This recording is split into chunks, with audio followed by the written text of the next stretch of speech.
Queridos irmãos e irmãs, muitos de vocês nunca me viram, e mesmo a gente sem nunca ter se visto, podemos nos chamar com verdade de irmãos e irmãs, porque nós escutamos na palavra de São Paulo, na segunda leitura, os Filipenses: Deus vos adotou como filhos e filhas.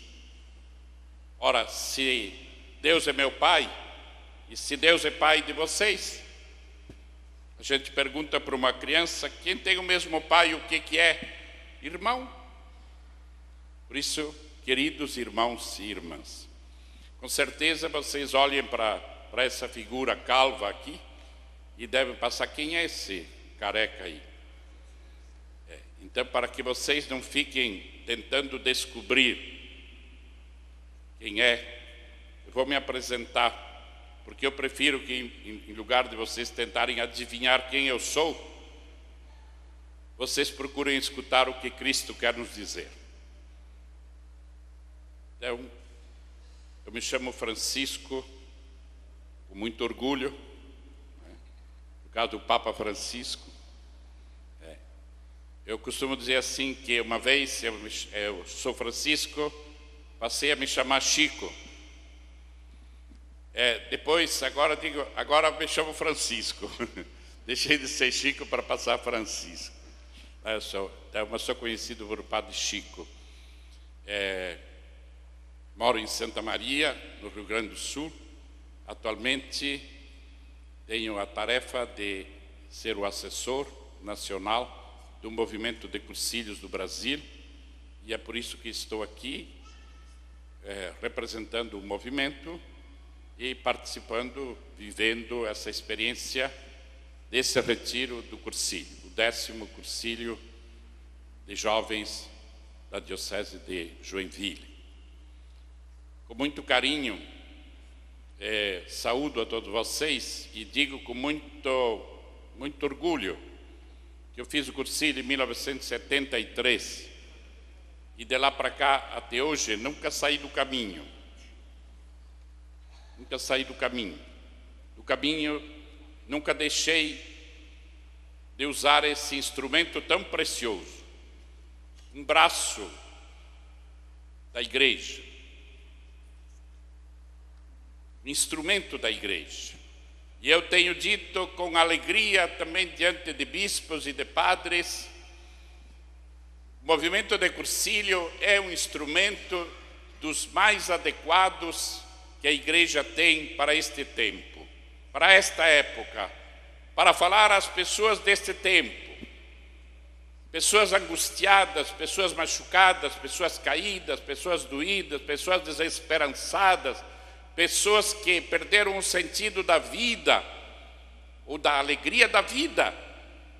E o movimento de Cursilho, graças à sua estrutura, pela força do Espírito Santo, devolve a razão de viver para muitos. E para muitos devolve a alegria de viver. E mais do que isso, devolve a certeza do carinho e da ternura de Deus.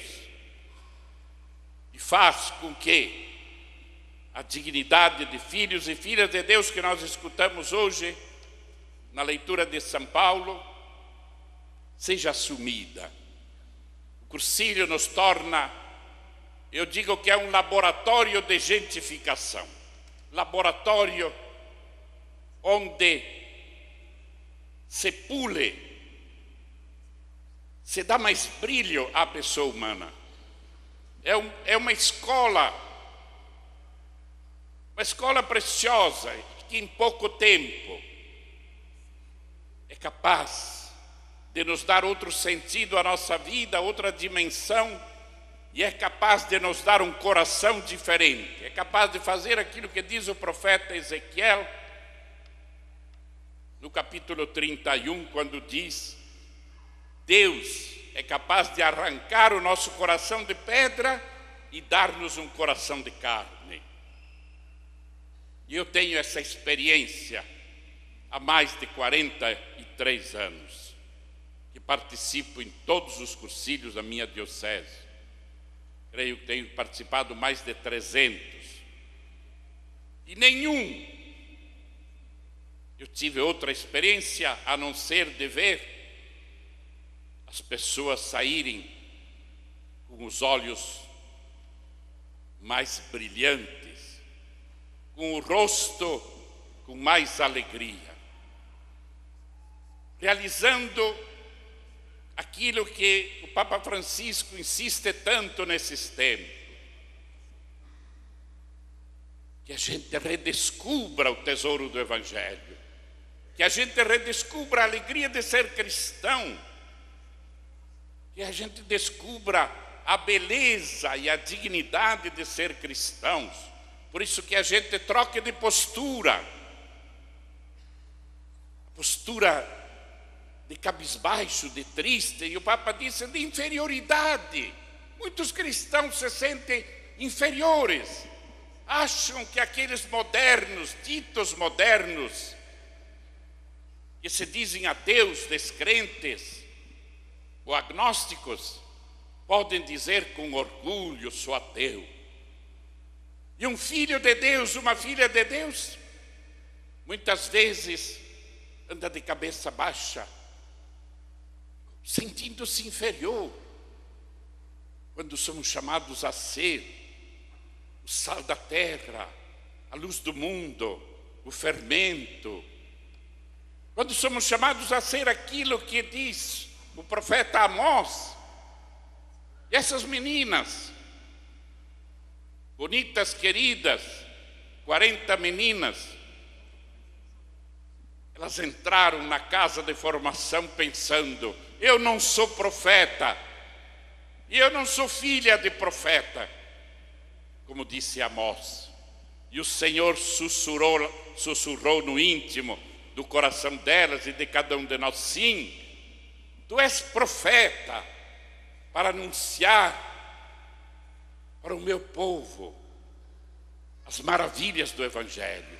Sim, vocês entraram pensando que não eram profetas e saem com a consciência que são profetas nos ambientes de hoje, nas famílias, nos ambientes de lazer, no trabalho, na sociedade, nas alegrias. Profetas. E o Evangelho de hoje, nós teríamos que trocar os nomes. Quando Jesus disse que chamou os apóstolos, Pedro, Tiago, João, Tomé, Bartolomeu, Mateus, Simão, Tadeu, filho de Alfeu, e os outros, Judas, não Iscariotes, e disse: eu vos envio. Hoje eu teria que dizer o nome, mas como já foi chamado pela TIDE, então sintam-se vocês chamadas pelo nome, por Jesus. Em vez de Pedro, Aline. Em vez de Tiago, Samanta. E assim acrescentem os nomes. E diz: eu vos envio. Eu vos envio. Não pensem em levar sacolas. Não levem comida. Não levem dinheiro. Não levem livros. Levem o tesouro do Evangelho. Basta que vocês me levem a mim. E eu sou mais do que o dinheiro. Eu sou mais do que o próprio alimento. Vão por este mundo que espera tanto por uma palavra de conforto, de confiança. Ide, como disse Jesus, se possível 2 a 2, porque aí vocês serão uma pequena comunidade. Ide 2 a 2. Contar para este mundo que Deus existe, que Deus não desistiu de nós. Ide por este mundo e dizer que Deus não abandonou o seu projeto de salvação, mesmo que aparentemente estejamos vivendo momentos delicados e difíceis. E para isso eu vou resumir este ide em 5 pequenos passos, breves. 5 passos que nos são indicados. Primeiro, que vocês não esperem a ser convidados. Vocês já foram convidados, todos vocês, todos nós que estamos aqui nesse templo. Não precisa esperar que ninguém nos convide, porque já somos convidados, e convidados especiais por Deus. Convidados especiais. Por isso, o primeiro passo, tomar a iniciativa, sair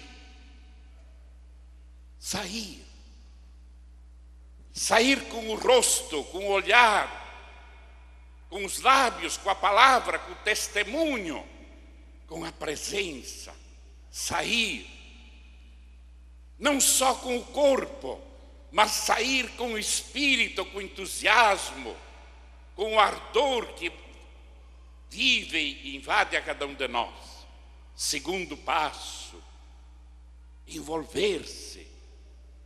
De nada adianta a gente sair, de nada adianta constituir família, de nada adianta abrir uma empresa, de nada adianta entrar num time de futebol, de nada adianta ordenar-me padre, se eu não me envolvo, se eu não envolvo a minha vida, se eu não me comprometo em envolver-se. E hoje, envolver-se especialmente com tantos sofredores, envolver-se com os jovens, com as crianças, com os pequeninos, com os idosos, envolver-se com o meio ambiente, a necessidade de envolver-se. Terceiro passo, não basta sair e envolver-se, é preciso acompanhar, dar sequência. Não adianta eu encontrar o tesouro e não acompanhar onde ele está. Não adianta eu descobrir um caminho e não acompanhar o andar do caminho. Não adianta eu escolher uma companheira ou um companheiro e não acompanhar o desenvolvimento. Não adianta eu aceitar a Jesus Cristo e não acompanhar a sua voz, seus apelos. E em quarto passo, não adianta sair, não adiantaria nada envolver-se, pouco ajudaria acompanhar, se não produzirmos frutos. Se não produzirmos frutos, se nós não nos tornarmos sal, fermento, luz, se não produzirmos esperança, se não produzirmos alegria, se não produzirmos amor, produzir frutos. E o quinto passo, que bonito, festejar, celebrar. Que triste seria a vida se a gente saísse, a gente se envolvesse a vida no casamento, no sacerdócio, no emprego, no trabalho, em qualquer dimensão. A gente acompanhasse carinhosamente, produzisse frutos abundantes e a gente não tivesse a alegria de celebrar o nascimento, de celebrar o sorriso, de celebrar a presença das pessoas, de celebrar a presença e o carinho e a ternura de Deus, de celebrar a amizade dos irmãos, de celebrar e viver a solidariedade. irmãos e irmãs, são os 5 passos que o Papa Francisco nos oferece para sermos bons cristãos. E eu os ofereço a vocês para que sejamos bons cristãos, bons cursilistas. Assim seja.